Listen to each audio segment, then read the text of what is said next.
Во ноември минатата година, градоначалникот на град Скопје Петре Шелегов иницираше законски измени со кои при технички преглед на возилата секое возило да може еколошки да се мапира и да добие налепница. Потоа градските власти ќе можат административно да ги исклучуваат возилата што реално придонесуваат за загадување на воздухот. Но градот, немајќи ингеренции за законски измени, се јавува како координатор на активноста која подразбира да бидат опфатени повеќе министерства. Министерството за внатрешни работи, Министерството за животна средина и просторно планирање и Министерството за економија, како надлежни институции во кои треба да бидат претрпени законските измени. Од страна на градот беше формирана работна група која е предводел надворешен соработник, која искористи искуства од 5 држави од Европа: Германија, Финска, Данска, Велика Британија и Шпанија. Како е тоа таму регулирано, испоредени се тамошните законски решенија и начинот како локалната самоуправа потоа да може да ги имплементира тие законски решенија.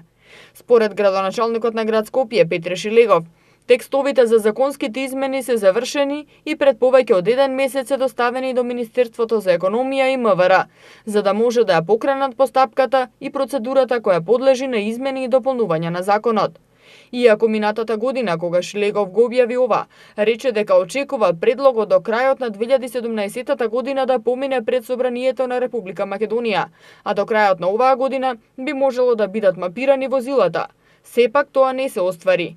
Па сега очекува во текот на летово на седница на влада да поминат измените како би влегле во собраниска процедура, а по изгласувањето градоначалникот ќе биде тој што ќе забранува движење на возила според екомапирањето. Да започнеме со тој процес. И тоа не е само краткорочно решавање на проблемот со загадувањето, туку е на определен начин стратешко решавање, особено во денови каде што пиковите на загаденоста се сериозно високи и измените меѓу другото паќаат да може градоначалникот на локалната самоуправа да биде лицето кое што по основ на податоците кои што ги добиваме на намерењата да биде тој што ќе издаде административната забрана за движење на возила од дадена категорија. Нашите возила ние ги категоризиравме во 5 категории, имајќи ги во предвид сите елементи, вклучително и социјалниот. Значи, тука сме ние, нашата работа како град, пак велам, не беше наша ингеренција, меѓутоа сметам дека сме одговорни, особено кон нашите сограѓани.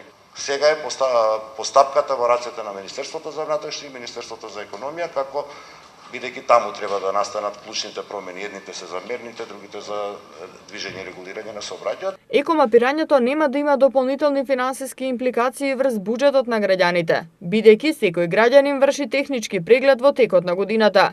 Разликата е тоа што при мерењето на издувните гасови ќе може да се категоризира возилото, каква и колкава количина на издувни гасови има, и согласно тоа да се мапира во еколошка смисла.